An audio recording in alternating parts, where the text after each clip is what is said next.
நாம இப்ப ஆயுத எழுத்தை பத்தி பார்க்கலாமா? சரியா? இந்த ஆயுத எழுத்து எப்படி தோன்றி இருக்கும் சொல்றாங்கன்னா, நம்ம முன்னோர்கள் பயன்படுத்திய ஒரு கருவிப்பா. அதோட பெயர் கேடயம். அந்த கேடயத்துல 3 புள்ளிகள் இருக்கும். அந்த 3 புள்ளிகளை ஒரு அடிப்படையா வச்சு கூட இந்த ஆயுத எழுத்து தோன்றி இருக்கலாம் அப்படின்னு சொல்றாங்க. ஆனா அதுக்கு ஒரு தகுந்த ஆதாரம் இருக்கா அப்படின்னு கேட்டா இல்ல. ஒருவேளை அந்த கருவியில இருக்கக்கூடிய 3 புள்ளிகளை வச்சு தோன்றி இருக்கலாம்னு சொல்றாங்க. சரியாப்பா?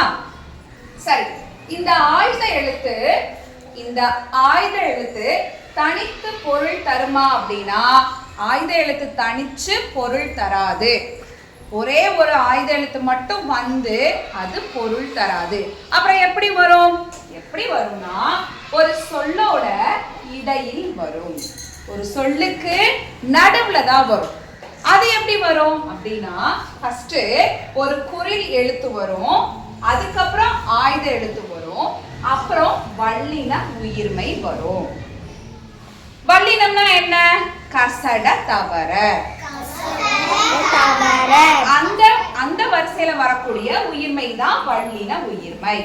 சரியா? இப்ப எடுத்துக்காட்டு பாருங்க. குறிலா ஒரு ஆயுத எழுத்து எப்படி வரும்னு சொன்னோம்னா, ஃபர்ஸ்ட் குறில் வருமா? அ அப்படிங்கிறது குறிலா. அடுத்த ஆயுத எழுத்து இக்கு வந்திருக்கா. அடுத்து தூ அப்படிங்கிறது வல்லின உயிர்மையா. இப்படிதான் ஒரு ஆயுத எழுத்து இந்த அடிப்படையில தான் வரும். குறில், ஆயுத எழுத்து, வல்லின உயிர்மை. அஃது. ஏ அப்படிங்கிறது குறில் எழுத்தா. இக்கு அப்படிங்கிறது ஆயுத எழுத்தா. கூங்கிறது வல்லின உயிர்மையா.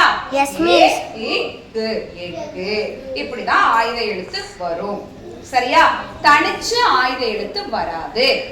சரி, இப்ப நம்ம குறில் எழுத்துனா ஒரு சொடக்கு போடுற நேரம், நெடில் எழுத்துனா 2 சொடக்கு போடுற நேரம். அப்போ இந்த ஆயுத எழுத்து எப்படின்னா, அந்த ஒரு சொடக்குக்கும் கீழே, இப்ப நம்ம ஒரு சொடக்கு போடுறோம் இல்லையா, இதுக்கும் கம்மியா தான் அது ஒலிக்கும். அதோட எவ்வளவு ஒலிப்பு அளவு அப்படின்னா, அரை மாத்திரை அளவு தான் ஆயுத எழுத்து ஒலிக்கும். அதாவது ஒரு சொடக்கு போடுற நேரத்துக்கும் கம்மி. இக்கு அவ்வளவுதான். ஆ அப்படிங்கிறோம்ல, அதை விட ரொம்ப ஃபாஸ்டா இக் அவ்வளவுதான். ஆயுத எழுத்து அரை மாத்திரை அளவு தான் ஒலிக்கும்.